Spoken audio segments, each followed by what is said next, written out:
event to recognize SBA's Illinois District 2020 Small Business Award winners. It's really great to have all of you joining us today, and we have a really great program that we're excited to share. A lot of good information, perspective, and insight from not only our small business award winners, but also many other experts in the entrepreneurial and small business space. So thank you for joining.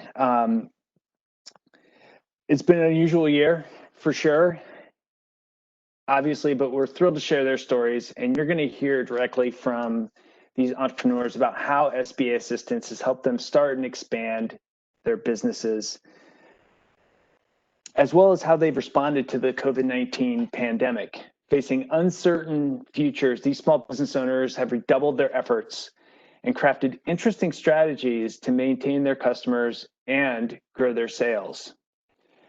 I'm interested to hear the lessons they can share with all of you. Owning and running a small business can sometimes feel lonely, but another goal for today will be to let all of you know that you're not in this alone. No matter the stage of your entrepreneurial journey you find yourself in, you have a partner in the SBA. And whether you need assistance in writing a business plan, securing capital, or accessing government contracts, the SBA and its partners can help you take the next step to get where you're trying to go. Having a great team is essential for you as an entrepreneur, and I'd be remiss if I didn't take a few minutes to recognize the great team that supports the SBA as well. You'll hear from our small business panelists about how SBA resource partners have provided expert guidance to each of them. But our agency partnership with SCORE, the Women's Business Development Center, the Veteran Business Outreach Center, and the Illinois Small Business Development Centers network are all critical to the Illinois economy and the small business owners that fuel it. Shortly, we'll hear from Illinois Department of Commerce and Economic Opportunity Director Aaron Guthrie about some of the ways that alliance is helpful to small business owners like you, and it goes beyond the robust network of small business development centers whose staff members have pivoted to offer virtual and on-demand training and counseling sessions in response to the pandemic. We also have great news this week about SBA grants that the state of Illinois will use to help small business owners. Enterprise Works, a business technology incubator at the University of Illinois at Urbana-Champaign's Research Park, is receiving $125,000 through the SBA's Federal and State Technology, or FAST, partnership program. And the state's Office of International Trade and Investment will receive $900,000 to help small businesses export and find new customers around the world. On every level, you can feel confident that the SBA and the state of Illinois are collaborating to support your needs as small business owners. And I would like to say that we know that the pandemic has created incredible chaos and challenges with our small business owners. And I would like to, in this forum, personally thank Erin and her team for all their support in helping us to meet the needs of small businesses where they are. Illinois took very aggressive steps right at the start of the pandemic to secure a declaration for the entire state of Illinois so that all Illinois small businesses could take advantage of the Economic Injury Disaster Loan Program that was issued because of the pandemic. In addition, Erin and her team were instrumental in pushing information about the Paycheck Protection Program and helping small business and entrepreneurs to be informed on that program and how they could access that critical resource to help businesses stay afloat and keep their employees on the job. So I want to thank again Erin and her team for all their work to help us communicate that and make sure that small businesses had everything that we could provide them as quickly as possible to help them navigate the pandemic and the challenges that arose from that. So thank you very much for that, Erin. Really appreciate it. Happy to be partners. So I'm going to hand it off to Erin in a second, but first I'd like to introduce our leader from the SBA, Regional Administrator Rob Scott. Rob is the Regional Administrator for the Great Lakes region, representing 6 states in and around the Great Lakes area, including Ohio, Michigan, Indiana, Illinois, of course, Wisconsin, and Minnesota. Rob oversees all of the agency's activities across that landscape and has been crucial to our efforts to implementing the various programs, especially in light of the pandemic, as well as serving as the agency's key representative, primary leader in the Midwest here, Great Lakes. So with that, I'd like to hand it over to Rob to make some opening remarks.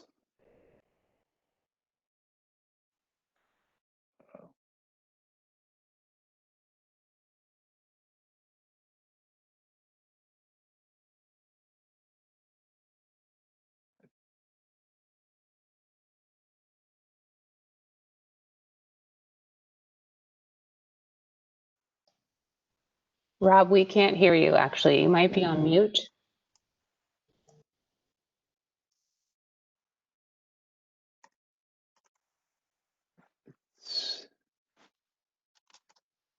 This is the fun of the new world that we live in right now is sometimes these things happen. So hold on a sec, we'll get this.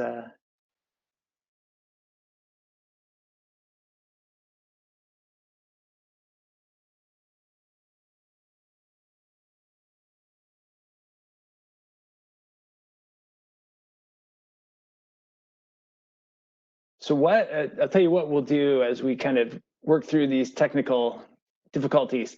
If it's okay, Aaron, we'll come over to you as the, and really appreciate your opening remarks. Again, Aaron is the director of the State of Illinois Department of Commerce and Economic Opportunity. Thank you, Aaron. Sure, absolutely. Happy to be here. So again, I'm Erin Guthrie, Director of DCEO. And on behalf of Governor Pritzker, I'm so thrilled to be here joining you today to celebrate these achievements of Illinois small businesses.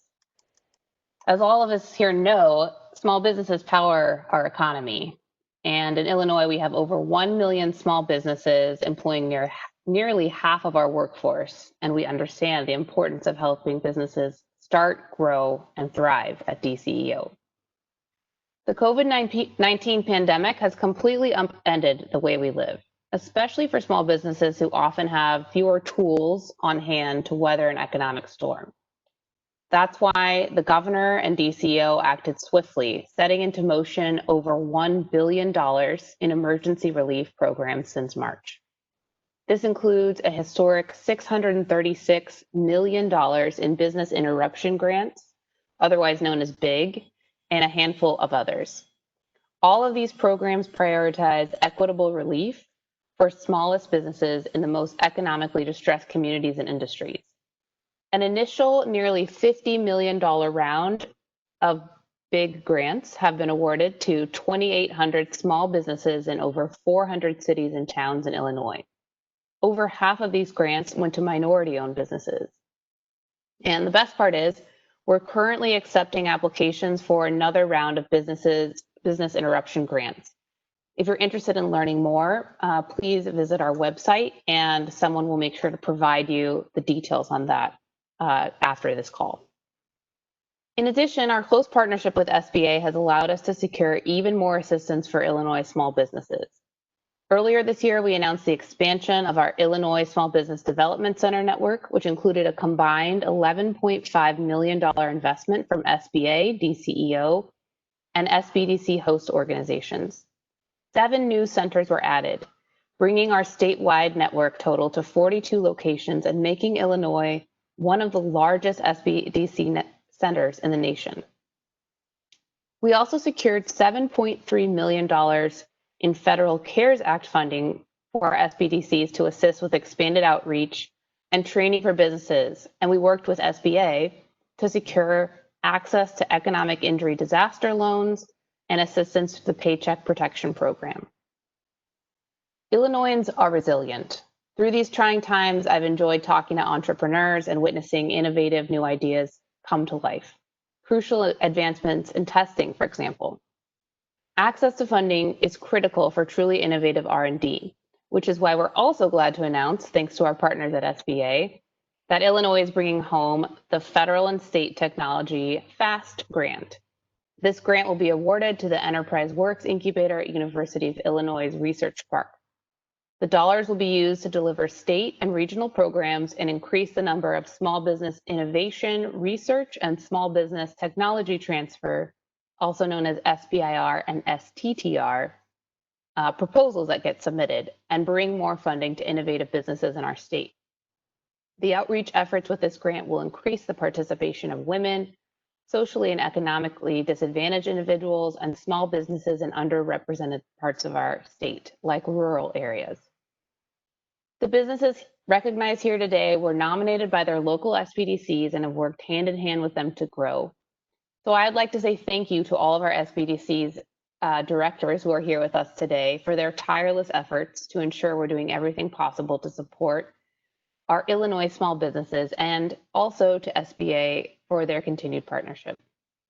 As we kick off this celebration today, I would like to extend a huge thanks to all of our small businesses here who continue to call Illinois home. You're the lifeblood of our communities, and we will continue to weather this storm together.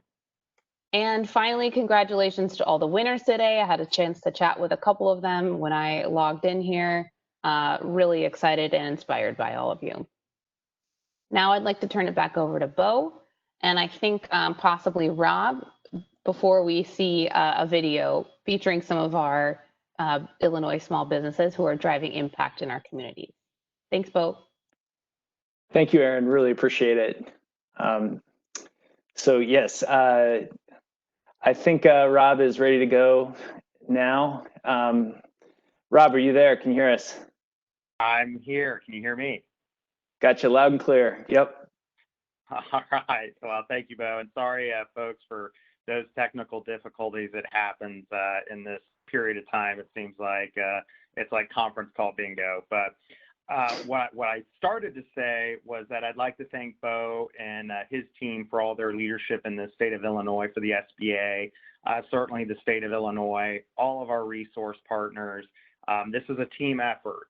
You know, the SBA doesn't act alone, nor do our resource partners act alone. So it's a team approach when trying to save as many small businesses and certainly to uplift as many small businesses as we humanly can. And I know folks there in the Illinois district office have been burning midnight oil since all of this started. It seems like back in February 2020 is, I think, a blur for everyone. And the year can't end fast enough, but we are still here for you. But it is a good time. Obviously, we have our National Small Business Week. We had it last week, but we're kind of celebrating it all this month, it seems like, and certainly hearing the stories of the small businesses in Illinois that certainly were successful, and we definitely love to highlight and kind of the things that they are doing. I had the opportunity last week to be in Chicago with Bo and his team and met some of them. We did a couple of videos and did some in-person meetings with some business owners, as well as some of our resource partners and lenders that have helped everything that we've done from the EIDL program to the PPP program. Just to kind of put it in really quick perspective, this year, the SBA has done more loans to the PPP program since our agency started. We did $525 billion in PPP, which accounted to 5.2 million PPP approved applications. Illinois' cuts out of that literally was 225,000 PPP loans, basically 23 billion in total. For the EIDL program, which is our economic injury disaster loan, Illinois was one of the early states that actually was declared, and I know that was a large part, you know, a joint effort from the state of Illinois and the SBDC. I know they worked hard to get that done and that declaration into the SBA administrator. But for EIDL loans, about 140,000 for almost $7 billion, and we're still doing the EIDL program currently. PPP, we're kind of waiting to see what Congress does. We got 130 billion left in the kitty, and we'll see what Congress and the president wants us to do with that funding. And obviously, there's a lot more questions about PPP and whatnot that are still ongoing. But regardless, we're here. The SBA district office, along with our resource partners, are here to do what we can for the folks out there and the small businesses. And that's all I really have to say, other than congrats to those small business owners out there. All right. Thanks, Bo. Thank you, Rob. Really appreciate your comments. And again, for joining us today to celebrate all of our small business owners. So next on the agenda, we have a really great opportunity. The CEO of Radio Flyer pulled together a video to talk a little bit about resilience and pivoting in your business. Thought it was a really interesting discussion and talk, especially given that Radio Flyer is such a well-known brand and located here in the state of Illinois. Wanted to share the CEO of Radio Flyer's thoughts on small business ownership and resiliency in your business. So with that, we're going to go ahead and I'm going to share my screen, and we're going to watch a video that I think you'll really enjoy.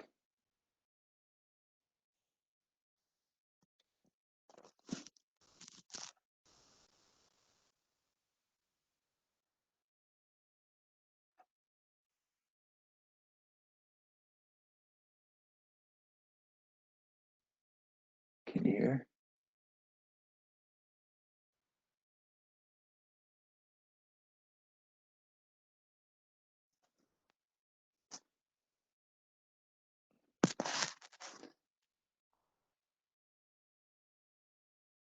Hold on one second.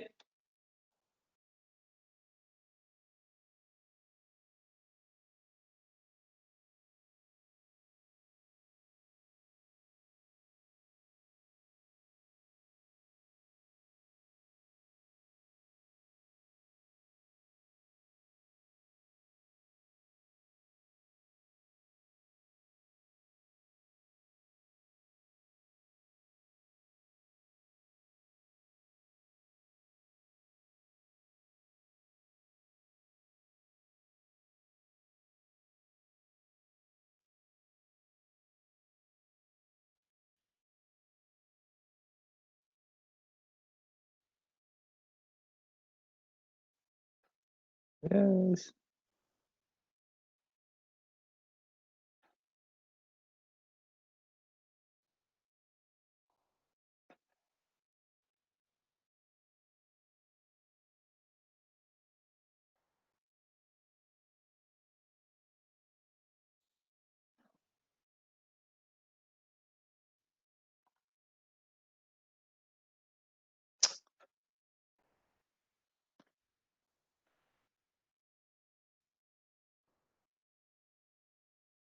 All right.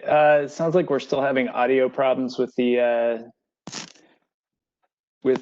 video, and that's unfortunate. We did actually test this, so we knew it would. We were confident that it would work. So I apologize for that.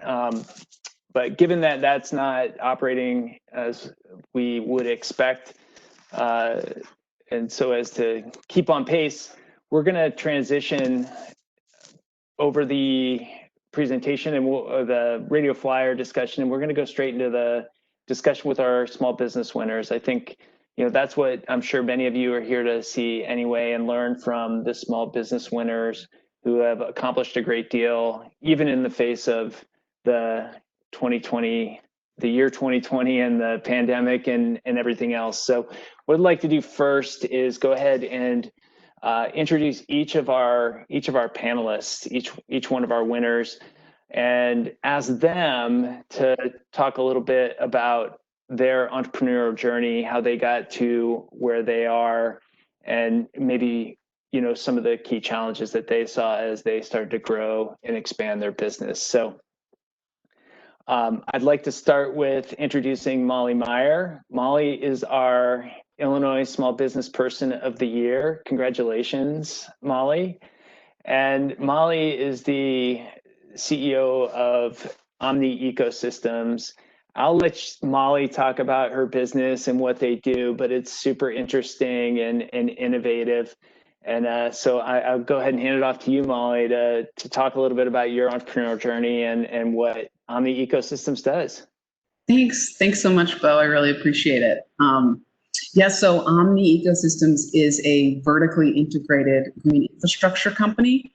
So what that means is we work on building and executing green roofs, living walls, stormwater management systems across 4 verticals. And that would be design and landscape architecture, manufacturing of advanced soils, construction, and long-term stewardship. What really sets our company apart is that we've invented new types of soil technology that is far lighter weight and can retain and detain much more stormwater than typical soils. And so this allows us to provide greenery and outdoor space, essentially, that's serving more than just an aesthetic function, but also is working to create a more resilient city in the face of climate change. So it's my entrepreneurial journey has been slow. I started the company 12 years ago, and we're now about 30 or 35 employees. But we are ambitious and have benefited a great deal from the Small Business Administration's support and programs. Gotcha. Thanks, Molly. How did you get into this business? Like, where did that all start? That's a good question. I think for many people, it's not a single moment, a single aha, on a road, but a series of little nuggets along the way, and you pick up different clues. So I always loved being outside and working in the outdoors, and that really hit home in college. So I studied soil science and earth systems in college in order to be outside as much as I could. And over the years, I eventually decided I wanted to start a business and just put little nuggets together. Ultimately, I moved to Germany to work in the green roof industry there, which was years ahead of us about 15 years ago. And after coming back from there, started my business with the idea of actually bringing over German advanced technology. And within the first year, realized that wasn't actually what was going to solve some of the environmental challenges that we had. But instead, we needed to create a new paradigm, invent a new way to solve these problems. And that's when I started teaming up with a scientist here named Michael Repkin, and together we took his soil developments to market. And so these little nuggets along the way, you build a path and you find your way. Awesome. Thank you. Appreciate that. So let's go ahead and we'll move on to Memoire, Budimbu, Mabizu. Memoire, thank you for joining us today. I don't know, you started your business with your wife, Lisette, Mbaki, and it's really great to meet you. Finally, you're down in Urbana, Illinois. So talk to us a little bit about your background, how you came to start your business, and what that journey was like for you. Yeah, thank you so much for inviting me on this event. I'm so excited this time. The question is, we start this business. I know it's very hard because me and my wife, we are French speaker, and we came to the US on 2010, and we never speak English, so it was hard. First, we go learning English to adult education in Urbana. So English become now my second language because we're trying. And in the meantime, we used to work to the manufacturing. My wife used to work to Fleston Gate, and me, I was working to Rantoul. Maybe, I think 2 years ago, I get my certificate from adult education. My teacher gave me the certificate because I was speaking English a little bit well now. I think I still have an accent, but I'm trying to do my best. And when we came here, because just from Africa, Congo, we came to Champagne, Urbana, because my wife is born and was living here he was student to UVI, and he's one welcomed us here. And after a couple months, we got one apartment with my wife. We start working hard from job and go to school. After job, I go to school. We didn't have a kid yet. And then my wife was pregnant for our first baby, and she stopped working. I was working myself. And the good thing was for me, where I was working, I was only the one African there. So everybody speak English. So I cannot talk French, even other language. That helped me a lot. And every day I was asking to my coworker, like to show me one word that can help me. And every time when I'm back home, I was trying to repeat the word. And tomorrow when I go back to work, I try to say that, and they say, "Oh, that's good job." And I still learning. And when my wife stopped the job to first gate, in the meantime, I tell you, no, I cannot still driving to Rantoul. It's so far to Urbana. Then I found a job to Champagne in Hobiko. Hobiko, they're making toast. I think they close now. It's a little bit longer. And from there, my English still growing. Then I applied to post office. I worked for a couple months to post office before I start my business. But on the meantime, I was seeing my community growing here in Champagne, Urbana, on Champagne County, but we didn't have any African store where people can find something original Africa. We used going to Chinese or Indian markets to find some similar food, but it's not meeting our really organic food. And me and my wife say, why we cannot try to open a grocery store? But first we start home, like selling home, like a little food at home, and trying to see if that can work with people. And my wife said, me and my wife decided, say, no, that is not legal. Let's go try to do a business and try to find a place where we can fill the paperwork to start open the business. The first thing after my school, I went, I see some place, let's say it's a commercial place, they say it's for rent, for lease, for rent. I take the number, I call, it was Mr. Mike Hoser, he's one of the businessmen here in Urbana. He's working on the rental company. And I go to him, I ask, we meet with him, and he said, you want to open the food store? I say, yes. And from there, he started helping us. He said, okay, now you have to go to Broken, give your name to Champagne County Broken. There you can fill application, everything, and you go to New Gazette. So I started, and he introduced me to Mr. Don, is the director for the SBA.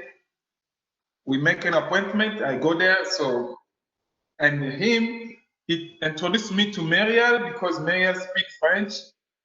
And from there, they show me the way to find the public health department, to fill the taxes ID, to open a business account. From there, I start, and also myself, I make some research to find some African player, like in Chicago, in Maryland, in Canada. We make some contact, we fill some credit application, they approve, and we start from there. So it was on 2015. Yeah. Great. So 5 years in business already. Yeah. It probably happened just like that. Even though I know you put on a ton of really hard work.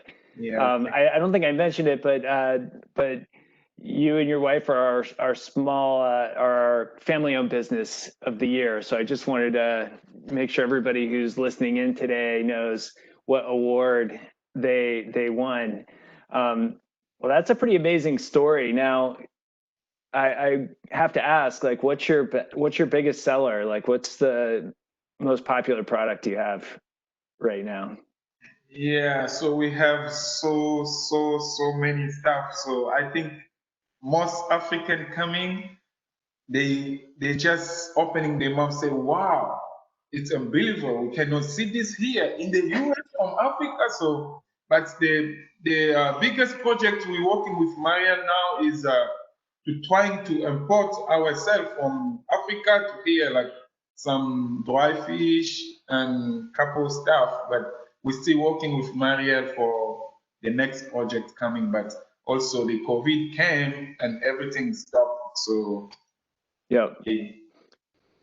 Well, you know that the state trade export promotion grant that the state just received might be a good tool that you can lean on to help with that process of identifying some ways to get some resources. So, Okay. you talk to the folks at the SBDC in Champaign County there to help you with that. Okay. So, thank you. So next, our third winner today that we're going to talk to is Larry Chester. Larry is the owner of CFO Simplified. He is our 2020 Encore Entrepreneur of the Year. And like our other two winners, Larry's got a very interesting background, lots of different experiences, and I think it's a great story. Larry, can you talk a little bit about how you came to this point in your career and with your business? Sure, Bo, I'd love to. Thanks very much. And I really am honored to be chosen as the Encore Entrepreneur of the Year. You know, I worked as a corporate CFO for 25 years. And when I finished working as in the corporate world, I was looking for a job to keep feeding the family, and worked as an interim CFO for a while, worked for a couple of different companies, 6 months here, 6 months there. Worked for a Bank Street trustee for a couple of years. And then I started working, realizing that having one job, working for one company at a time for a short period of time, really wasn't a productive way of keeping employed. I spent as long looking for a job as I spent working for the company that I was working for. So I started working for multiple companies at the same time, working for them, you know, 1 day a week, a couple days a month. And when I started doing that, I realized that there really was an opportunity there. It served a couple of purposes. One, it allowed me to satisfy my own curiosity with helping multiple business owners at the same time. And second of all, it provided some continuity of ownership of working, because I was able to keep myself employed and keep a steady level of income. So I've been doing this for 13 years now. And about 7 years ago, I realized that I could no longer keep selling the services of my company in addition to working for all these businesses. So what I ended up doing was starting to hire people to work for me, other individuals who were looking for work and weren't able to get a full-time job working for other companies. And then a year or so later, 2 years later, I stopped seeing clients on a regular basis other than selling the services of my company. So now I have 5 full-time CFOs and an administrative assistant working for me. So there's 7 employees in the company.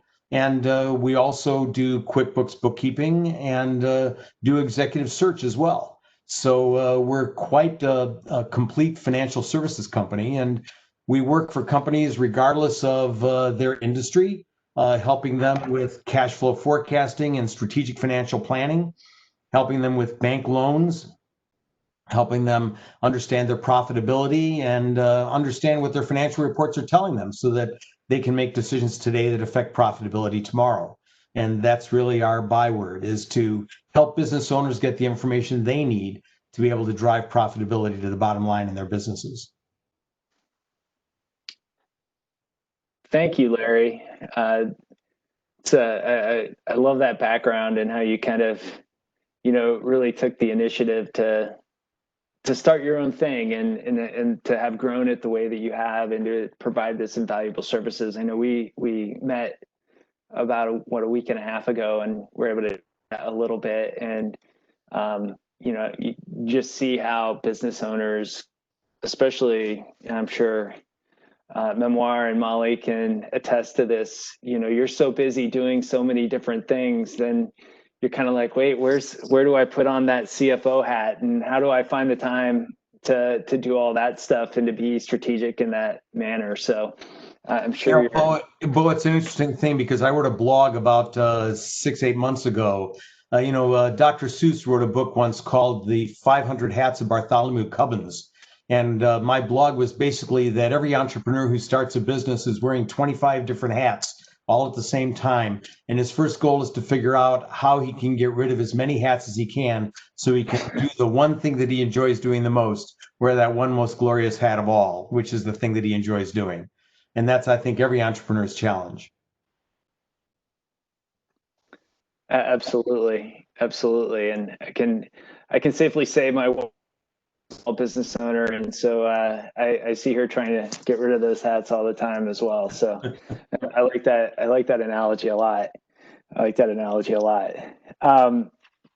So one of the things I think everybody is kind of interested in, right, is how you've basically pivoted in light of 2020, which has been, I know, a unique outlier among unique outliers as far as years go in probably all of our lives. So really interested to hear how maybe each of you have pivoted your business to address the challenges that the COVID and the pandemic represents. And I think we'll start with your Memoire, since you're in the retail business, and I know, like, boy, when things kind of went down, you were really impacted, although I would guess that you were an essential business at the same time. So talk to us a little bit about what that was like when you kind of had to go through all these changes.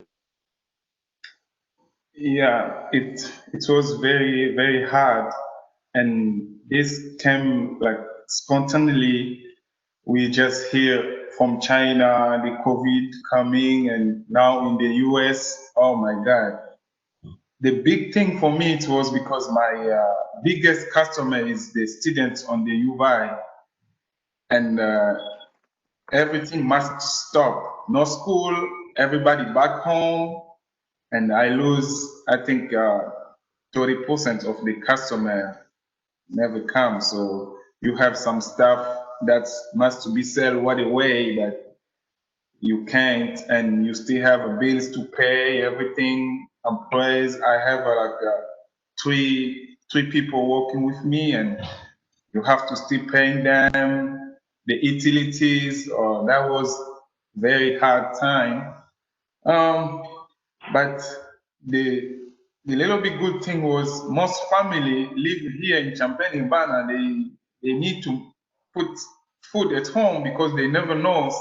People don't go to work anymore, and they have to eat. And on the first time, I sell a lot because people was putting too much food at home. They say maybe tomorrow we don't go out, and after that, people buy a lot. And I think it was on March I sell a lot, but on April, May, nobody buy because everybody have food at home. So that was very hard, but I deal with my landlord, and we try to manage a couple things for the rent, everything, and because he's a good guy too. So, but now something's still back in normally a little bit, but not much. Yeah. Got it. Yeah, managing that cash flow is kind of the key there, right? When you're see these like dramatic changes in revenues for sure. So yeah, and also I mentioned that I applied for the PPP that helped to pay some employees. That's very good job too. So it helped me. Great. Yeah, I mean that's clearly the intention is to help the business and the employees by providing those resources. And I'm sure everybody's thinking about the forgiveness part of that, and we can certainly try and answer any questions that folks might have on that front as we get later in this Q&A. But thanks for your perspective on that, Memoire. Molly, I'm going to come over to you. I know you've mentioned kind of the dynamics that you've seen in your business, and I think it'd be interesting for people to hear kind of your perspective on not only how it's affected you, but kind of like your visibility going forward. I think that was something that struck me from our conversation.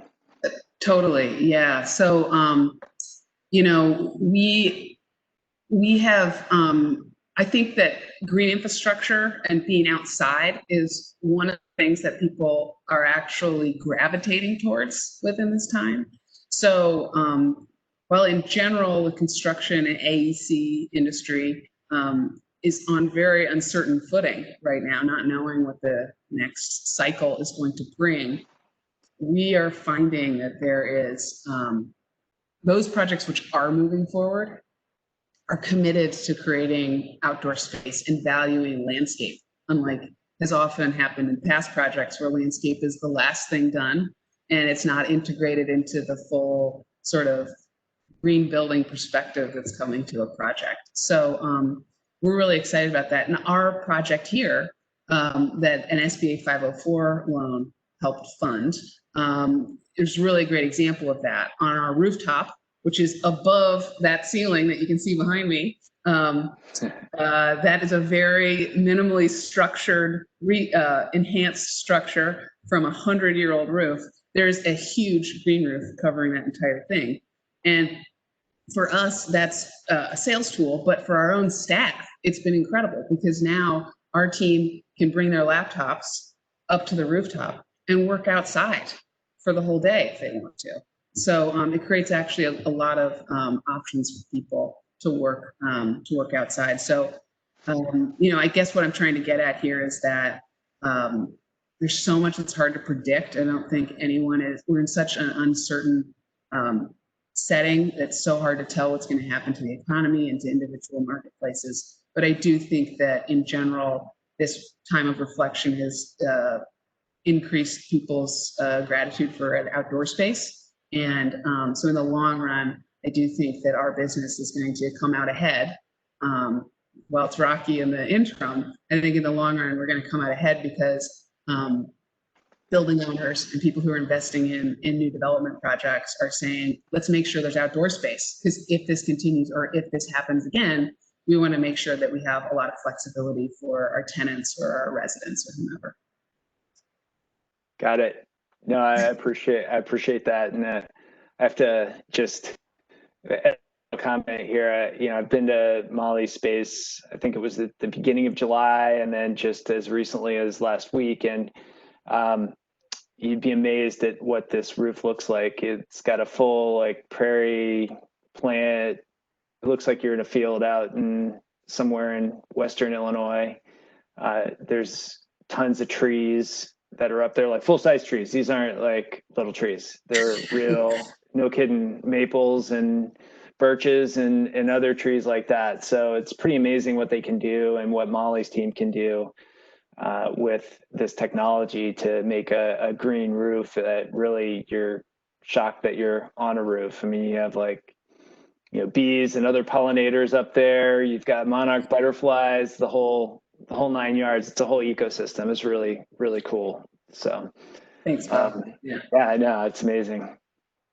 So so Larry, talk a little bit about how the pandemic and how that's affected you and your perspective on your business and maybe what you're seeing with your customers too. Well, I think the interesting thing is that most of the work that we did prior to the pandemic was at a customer site. One of the benefits that we feel we provide over some other remote CFOs is that we were working literally at the business, those 2 days a week, 1 day a month, 1 day a week on a basis, so that the business owner could walk down the hall and talk to his CFO. That worked out very well. When the pandemic hit and everybody was working remotely, we needed to work remotely as well. So we started reaching out nationally through some of the networks that I'm involved in. And we started putting together a program that we called Free CFO for a Day to make people aware of our services and to keep my people working. So we provided a free day with one of our CFOs, and that was funded, believe it or not, by the PPP program. So that was really a wonderful way of getting money from this grant from the government that allowed us to keep our people working and provide services to other small businesses. And we picked up clients in California, in Colorado, in Missouri, and here in Illinois as well, providing them with that 1 day a week of services. And some of that work proceeded to move on to regular ongoing work following that. But we were also able to pick up additional clients and develop some of the other clients that we've been working with, but on a remote basis now. So it was a matter of us pivoting from working at a client site on an ongoing basis to working remotely.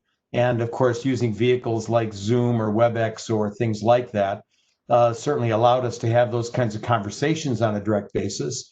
And not only that, but the amount of data that is transmitted by companies remotely. Everybody or most everybody is saving their files in the cloud. Accounting systems are all done remotely.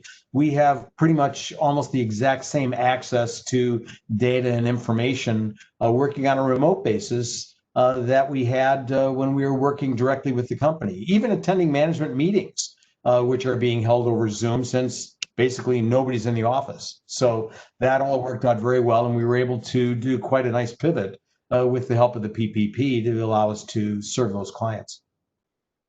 Nice. Yeah, no, that's great. Well, so that's kind of a nice segue actually to my next question, which is really, if you think about it, in your business, Larry, for example, you've kind of taken a different approach to how you interact with your customers. Is that something that you envision expanding into the long term when we're beyond the pandemic, when we don't have these kinds of social distancing concerns any longer? Or are there other things that you expect, changes that you've made that you expect to live on beyond the current circumstances? Well, I think this has provided us with an interesting opportunity to be able to test out that remote function. What's interesting is that when we worked with manufacturers and other companies on a direct basis at their locations, we were able to take a tour of their facilities. I think considering video conferencing as we're using it now, we've also taken a tour of facilities using a laptop with somebody walking around the building, pointing the laptop in various areas so we could see literally what was going on in the business. I still think the predominant contact that we're going to have with clients when business reopens fully is going to be on a direct at the client site basis. But I'm guessing that we're still probably going to have 30 to 40% of our client facing business being done remotely. We've been introduced to businesses that we would have never met otherwise by virtue of the fact that we're working on a remote basis. And I think the opportunity to be able to work with business owners throughout the country provides an interesting opportunity, not just for the business owner to get resources that they wouldn't have otherwise, but also my people to be able to work on a more personal basis with an individual owner, one-to-one over Zoom or over any video conferencing method. I think it works very well. I think one interesting thing is I had a client several years ago in Chicago that was a software company. And the owner of the business had his desk literally 6 feet away from my desk in an open office environment. And he still communicated with me over Slack, which was a texting messaging program. And I would get his message and I would look over and I'd say, but I'm sitting right here. It's kind of like talking to those new generation kids who are all at a restaurant together and texting each other from across the table. You can tell they're doing it because they all start laughing at exactly the same time. So they've sent this text to each other rather than just talking to each other. I don't know why, but that seems to be the new vogue. Got it. Interesting. Yeah, I think we've seen the same. We have to do compliance reviews as the SBA every once in a while, and some of them would entail on-site, and we've actually gone to a mode where when we're talking to the business owner, they can walk us around with their iPhone or whatever to kind of, hey, this is actually my place of work, so, stuff like that. So I don't know, maybe drones in the future, right? We'll see. We'll see. So Memoire, kind of a similar question to you. Have you made changes in your business that you see living on in the future beyond the pandemic? Yeah, it was very hard for the 6 feet because we like to each other giving hand, you know, but now everybody, but the good thing for now is wearing the mask. It's protecting more people for the contamination. That is the main, and also the sanitation. It's very important, and I think we can keep that way for a while. But beyond the pandemic, I don't think so. If people can trust to be each other together again, that's very people still scaring for getting contaminated. Um, that is something coming now, and I think it's still for the lives. I don't know, but yeah. And for me, I still have contact with the customer because they have to come shop in, and also I'm trying to get my website done, and then I can sell online. But let's make people stay home and make delivery to them. That's it's my perspective after the pandemic. I think that will, yeah, I'm working on that now. Got it. Yeah, that's another way that I think a lot of businesses have figured out how to, that maybe we're very kind of customers coming to them type businesses have expanded their customer base into people that never even took advantage of their products or services in the past. So I think that's an interesting approach as well. Technology's really taken the forefront during this pandemic. Molly, let's shift over to you and kind of how, you know, maybe some of those things that you've changed that you expect to persist over time. Absolutely. Well, internally, I think quite a few things. You know, I started the company, me in my apartment, and now with almost 35 people, it's a different dynamic. And some of the lessons we're learning at a public health level, we're going to keep up after this. So, you know, obviously we're going to keep up the hand sanitizer and cleaning supplies that we provide to staff so they can keep their own spaces clean and be keeping their hands sanitized throughout the day. But, you know, we immediately mobilized for remote work right off the bat, as soon as the governor asked for employers who were able to do that. And we've now transitioned to part back in the office. So 3 days a week, we ask staff to come in. With this new facility that we have, courtesy of financing from SBA 504, we have tons of space per employee. We have 4 air exchanges per hour with brand new mechanical systems. So they're getting fresh air every 15 minutes. You know, desks are able to be spaced out. But I think what we're going to continue after this is telling folks, if you're sick, stay home. We're going to provide you remote work days so that you can say, I'm sick today. I can still work, but I just don't want to get everybody else sick. Because in our last office, where 18 of us were crammed in 800 square feet, you know, if somebody had the sniffles one day, everybody had it by the next week, you know? And now I think that some of the awareness here of how particles travel, how community diseases spread, for those of us who've been studying in school, we've learned a lot, me included. And so having a remote work policy in general to allow you know, professionals on staff to make the adult decision and protect their community is definitely something we're going to keep doing after this. Externally, you know, Zoom meetings have become a big part of how we do work, and I do not think that the AEC industry is going to rush back to on-site meetings. I think they're going to. I think the community or the industry is going to continue to be judicious about time management and allow for remote in options, which will be great because we work across the country, and it saves us a lot of energy instead of sending people everywhere to be able to do so without judgment or any impact on us by zooming in to a call. Got it. Yeah, no, that's really, really interesting. Especially like something that just struck me was, you know, you've got your team of 35 people, right? And one of the things that I've read a little bit about is discussion around culture and how do you maintain your corporate culture and that kind of collegiality, I think, that you want in a collaborative environment in this kind of world. So have you been able to do anything to kind of address that or mitigate the impacts of everybody being separated? Yeah, I think we've done really well. We haven't been perfect, we particularly because there's so many bad things happening in the world right now that it is really hard to say rah team when there is incredible social injustice. There are wildfires, etc. We all know what's going on. But we've instilled a few things that I think we're going to keep doing.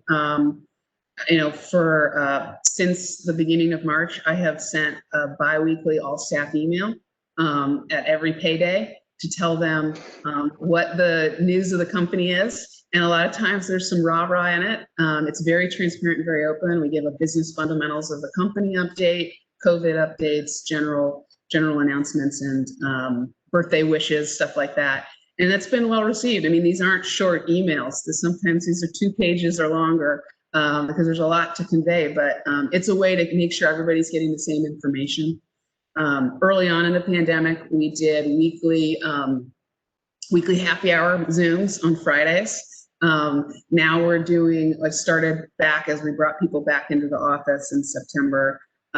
We started basically every other week a socially distanced beer break on Friday afternoons on the rooftop because we have that outdoor space.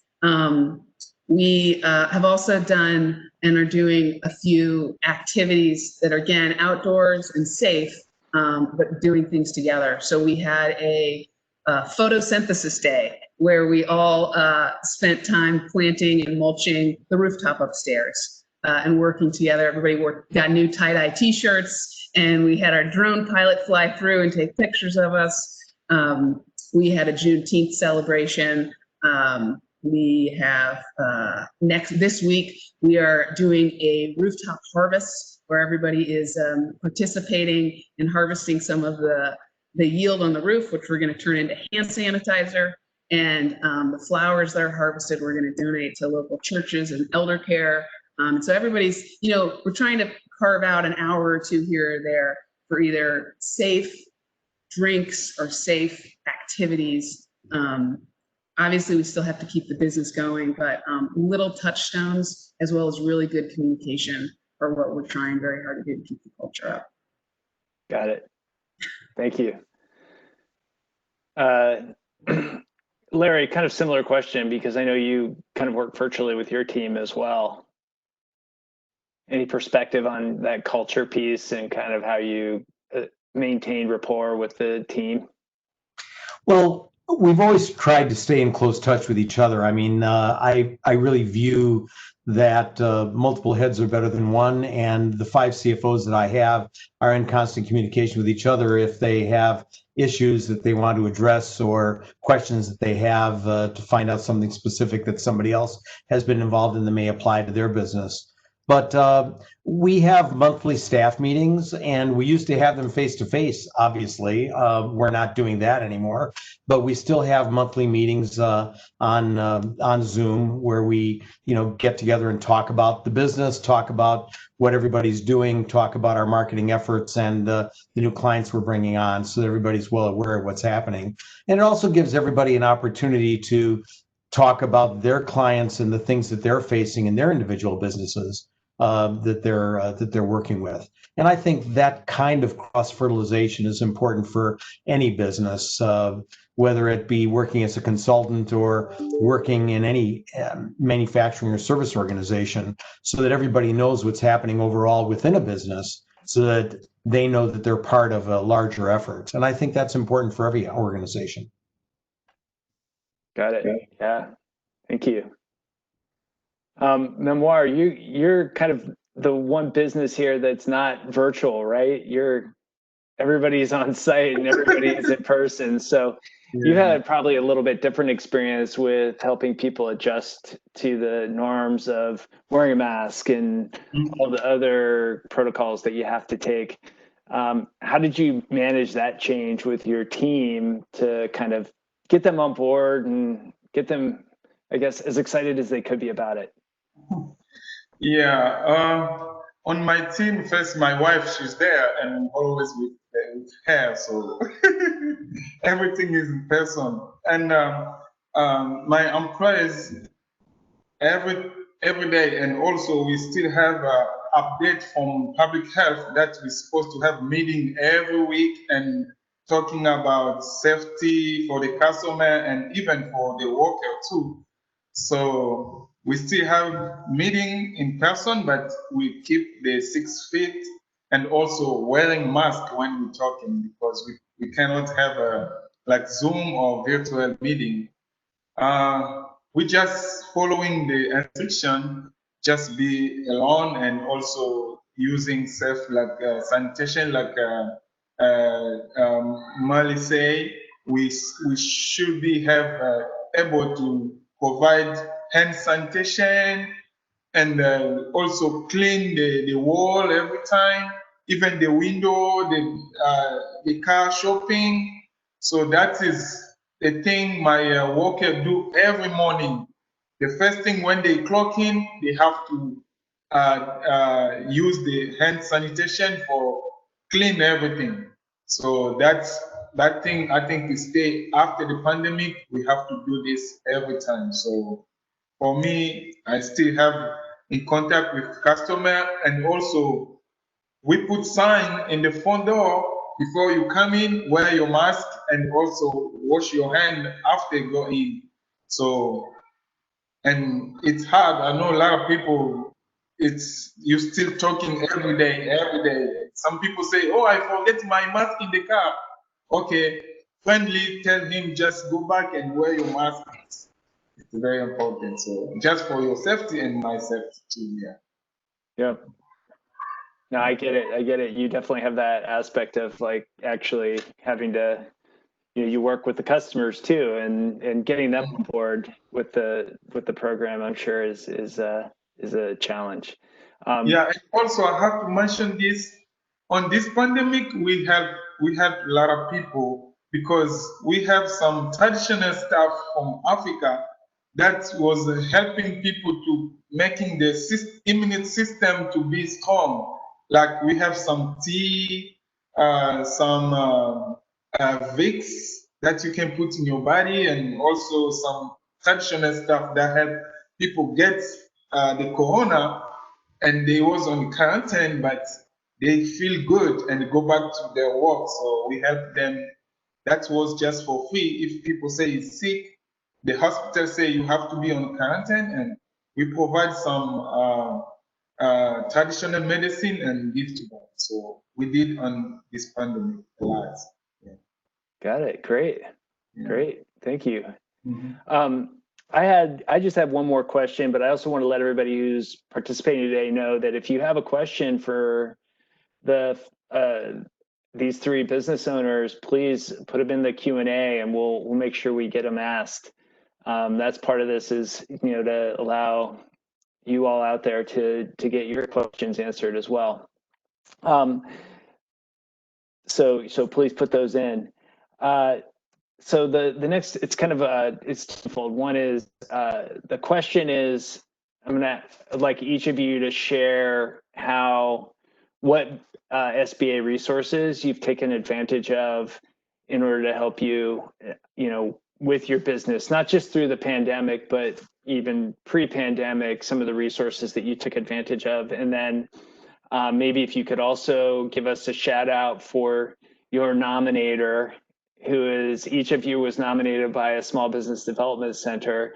We really like to give them credit for the work that they've done with you and their willingness to take the time to nominate each of you. So I guess we'll start with you, Larry, on this one.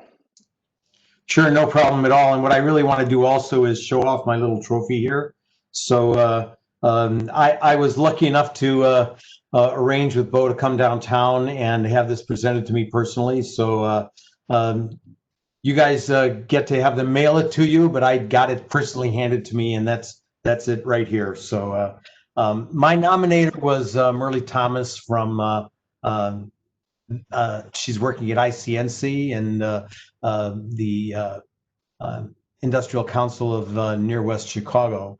Merle and I have worked together for a number of years, both not just using her as a sounding board for some of the things that I'm doing, but also allowing me to be a resource to other business owners and entrepreneurs and startups who are working out of the ICNC and working out of the other incubator pieces that are working there.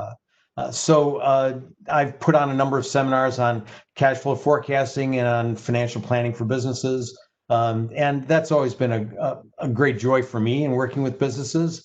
And we have several clients who are out of ICNC and working with those small business owners, really helping them put together a financial basis for their company, I think is very important.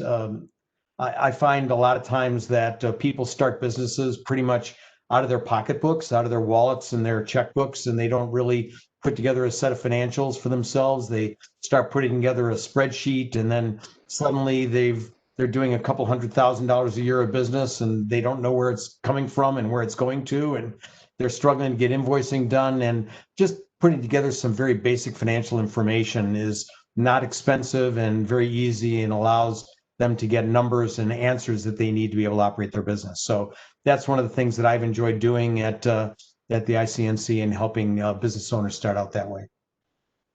Great. Thank you, Larry. So shout out to Merle Thomas from the Small Business Development Center at ICNC. Awesome. So next, Memoire. I know you worked with the Small Business Development Center at Champaign County Economic Development Corporation. Can you share who you worked with and how they've helped you through your experience? Yes, I'm calling them. They are my advisor, because it's from them I learning a lot, and they take time to help me how to start my business, how to go, and also every time when I have a project like expansion for my business, I need to expand it, I always contact them. And everything okay? Yeah, sorry. Okay.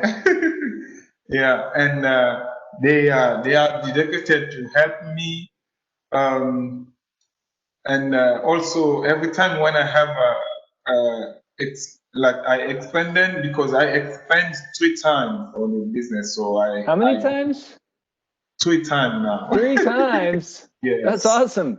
Yes. So now the store coming bigger, and they was there to help me, and also I get some opening grant from the city, but it should be approved by the CBS, and they was very faster to do. And also when I have a question, they are there to help me.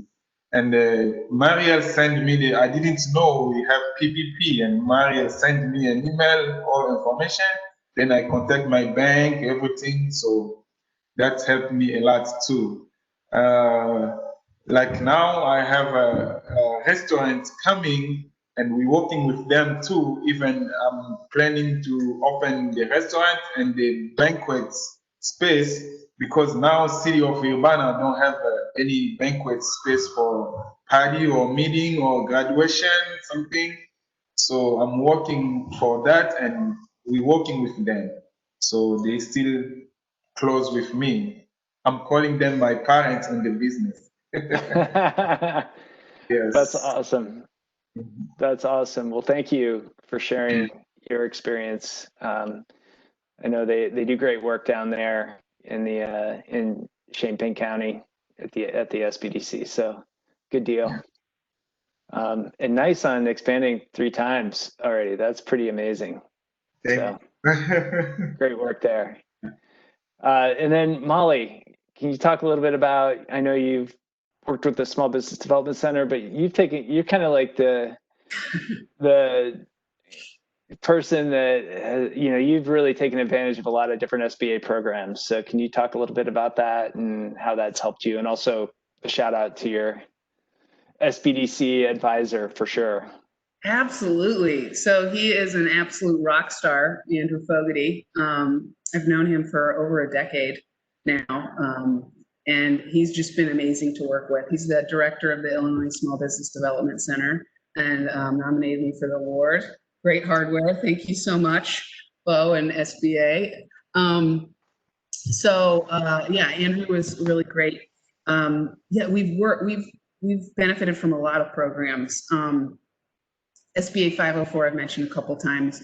It's the financing mechanism that allowed us to go from a tenant to an owner operator of our own facility. And over the course of the 11, nearly 12 years we've been in business, we've had 3 different offices and 5 different warehouses and been very nomadic in those. And this last move gave us the chance to really settle into a space and grow substantially.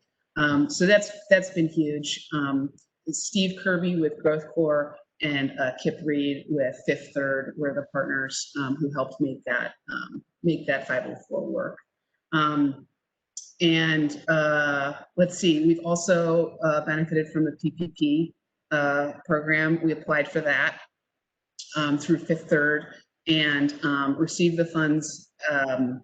And, you know, because of that, when things were quite rocky in the spring and no one knew what was happening, and you know, we kept 100% of our headcount, and we've actually increased headcount in the last couple months. So really proud to say that everyone has been paid at their full salaries this entire time.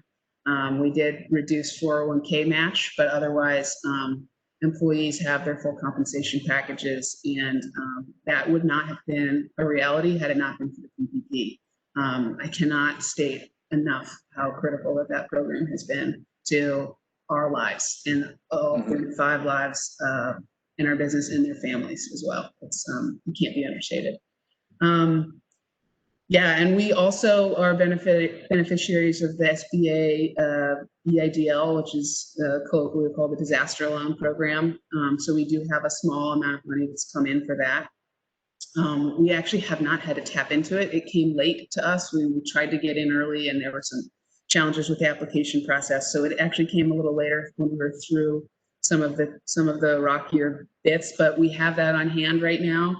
And that gives us a really wonderful cushion that also just eases tensions, you know, right now, because things are still fraught and we don't know what's going to happen. But across the board, SBA has been one of the best partners, and I'm super lucky to have met everyone who's leading it and who's introduced Omni ecosystems to the different programs that have been essential for our success. Great. No, thank you. Thank you. I appreciate, you know, we always feel like the SBA resources, one of the biggest things is people don't know about them, right? And sharing your stories is really helpful for us to communicate that message on the resources that are available. And I think it's notable that, for example, the small business development centers, they work with you at no cost to you. So that's, I mean, you can't beat that, right? And I want to say they're not free. They're paid for by the federal government. They're paid for by the state. They're paid for by local organizations that want to help small businesses in their communities. So it's a tremendous resource. These people are experts. I think each one of you has worked with exceptional business advisors for sure, who have tremendous expertise. And, you know, we're certainly grateful to, you know, have them as part of the SBA umbrella, I guess, team to help support business owners. Yeah, absolutely. I'll just add to that is that, you know, with Andrew, when there's been challenges that have come up, I call him and he either brainstorms with me on it or he provides a solution, you know, which is awesome. And the times when I have neglected to call him right off the bat, I have always regretted it, because he has those answers, and he's just an incredible resource. And we have gotten so much value from it. It is really hard to believe that it's free to us. You know, it's a remarkable service. Yeah. That's great. That's great. And, you know, while we're talking about the small business development centers, I'd also want to again call out SCORE, which is another pretty incredible organization. It's all volunteers who volunteer their time to help small businesses. The really interesting thing about them is that regardless of what industry you're in or what kind of expertise you need, there are 11,000 SCORE mentors across the country that they can connect you with and provide you with that kind of focused, expert kind of perspective that's born of experience. So really great resource. Again, very, I would say complementary to the SBDCs. The Women's Business Development Center has 2 women's business centers that they focus on, as the name would indicate, women-owned small businesses. But again, they have tremendous expertise to include also, you know, they have a big focus on childcare. They can help people who want to start home health or home childcare type businesses or daycare businesses that they want to start. Or alternatively, the WBDC also has a finance arm where they are actually supporting the state in delivery of these business interruption grants. So another great organization that we work very closely with. And then lastly would be the Veteran Business Outreach Centers. So if you're a veteran and you're looking for kind of where should I go, they're a great resource to connect you to the right place, both from a SBA perspective and other resources that they work with. So always want to just highlight them. I always tell anybody, if you're looking to start a business, you're looking for funding, SBDC, SCORE are great resources to go to because they're going to help you be prepared for those kinds of engagements and those kinds of activities. All right, so we have a question for Larry, for you from the audience. I'm a small business staffing agency pivoting to virtual. Did the SBDC offer resources and or leads to expand your contacts? I'm interested in knowing how to make contact with companies to best solicit business. So it looks like they're wondering how the SBDC, if they helped you at all with kind of expanding your network of customers. The SBDC did help me a little bit with expanding our customer base, but it was mostly our providing counseling to other new businesses that were looking for help. To be honest with you, probably the biggest difficulty any business has is lead generation and figuring out where to find new clients. There are a number of networking organizations that you can join all over the place that will help you meet with and connect with other businesses. And for your own business, you really just have to try them and figure out which ones work for you.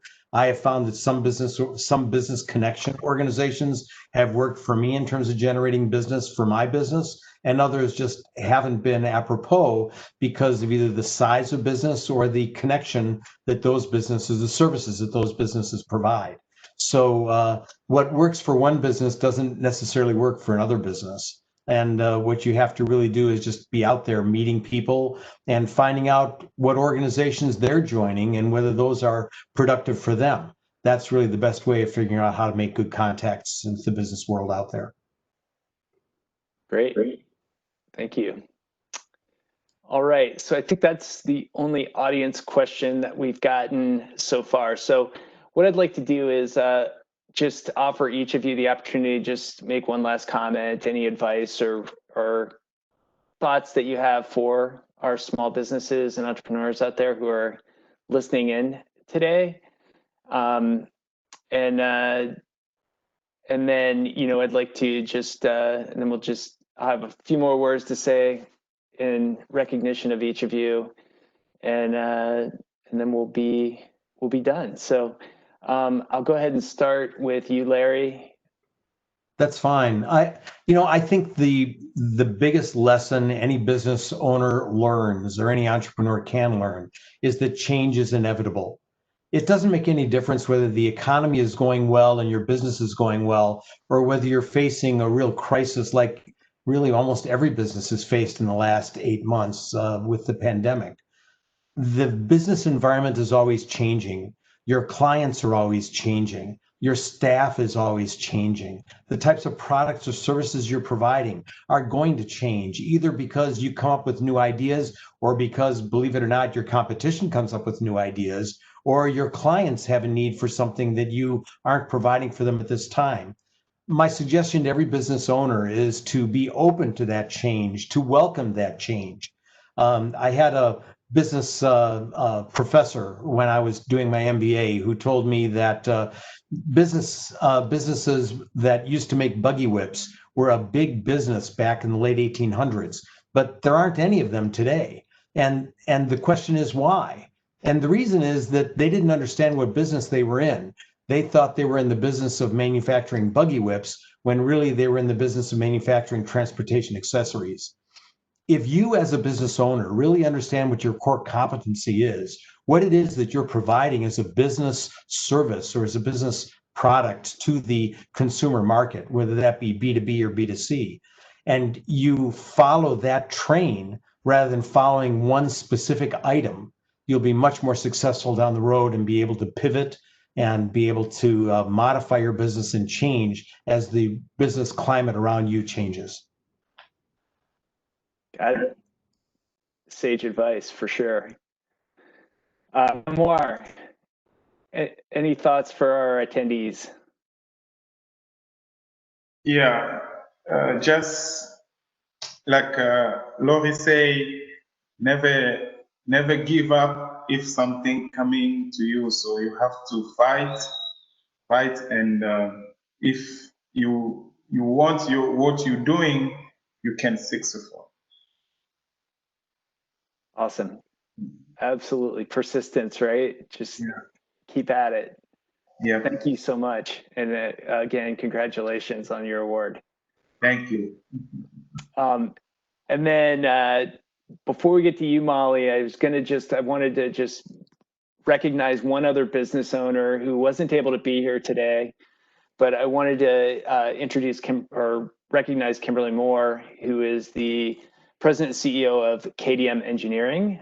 She is our 2020 Rising Star small business person, and she owns an engineering company that she's managed to grow significantly over the past several years. She's a Bachelor of Science in Electrical Engineering, worked in nuclear power plant, and then decided to start her own business. And she works in and around Chicagoland, and we're really proud to recognize her as our Rising Star small business owner. So congratulations to Kimberly. Sorry she couldn't be with us today. And she did actually provide us a video also, but given our run of luck so far with those, we'll have to forego that and figure out some other way to get that up. So anyway, just want to recognize her. But last and not least, for sure, is our Small Business Person of the Year. I'd love to hear from you, Molly, on your perspectives that you'd like to share. Oh, yeah, thank you so much. Wow, Larry and Memoire, your comments were so great. It's hard to follow those, but I think, it's interesting that after 11 years in business, at first I thought, oh my gosh, this is a sprint. I'm sprinting constantly. And then I was like, oh no, it's a marathon. And I've come to realize it's what running a business is a marathon of back-to-back sprints.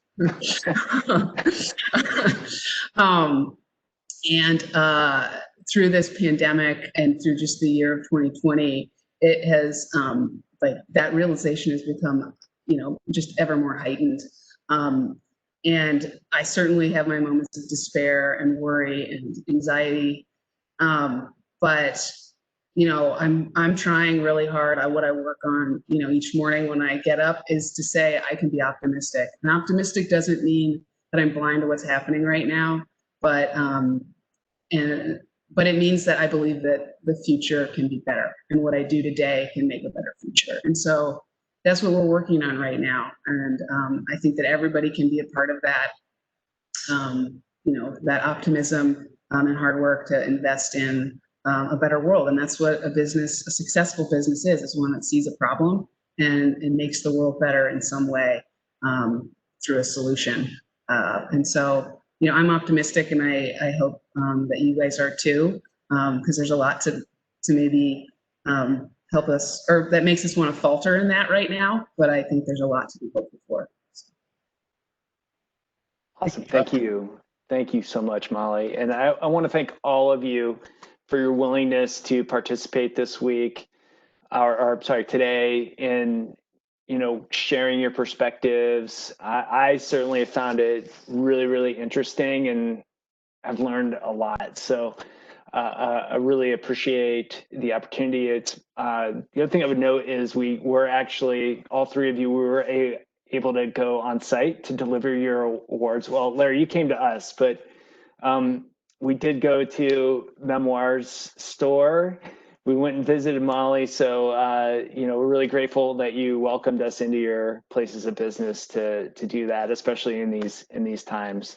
So many thanks. And again, congratulations. We're so proud of each of you and all that you've done. It's just really incredible stories, and what you're doing with your business. Like you said, you're really contributing to your communities and to our economy, which is, I guess, what we appreciate so much about our small businesses and our small business owners. As we close here, I have to give some thanks to many, many people who helped pull this all together. First off, I want to thank Jessica Maley. She's the public affairs specialist for the Illinois district office here. She's, I know, been integral in working with Larry, Memoire, and Molly throughout this whole process, and really has headed up the charge. So thank you to Jessica. I want to thank Erica Perkins from the Illinois Small Business Development Center Network. She was our producer for today's event, so I think she did a phenomenal job, and we really appreciate all her hard work on that front. I also want to recognize Mark Ferguson and Fernanda Pedraza Schmidt from the Illinois district team, as they've really helped make sure that for example, if I got kicked off the call or something like that, they would jump in, but they've been answering questions in the background. So thanks to both of them. And of course, thanks to Rob Scott and Aaron Guthrie for joining at the beginning of this event, and to Mark Petrelli, who is the state director for the Illinois Small Business Development Center, and has been really crucial to supporting this event. So again, I'm Bo Steiner. I'm district director for the Small Business Administration here in Illinois. If you want to reach us, please get in touch with us. Our email is illinois.do@sba.gov. You can also follow us on Twitter at SBA_Illinois, or you can find us at sba.gov/IL. And hopefully you'll check in on us if you have questions. If you have coronavirus program related questions, please come visit us at those sites or one of those spots, and we will try to get you answers to any of your questions. And with that, we'll go ahead and close. But again, congratulations to our winners, and best of luck to all of you. I hope everybody stays well, and we continue to remain optimistic, and hopefully this whole situation will be in the rearview mirror very soon. So thanks, everybody. Appreciate you joining.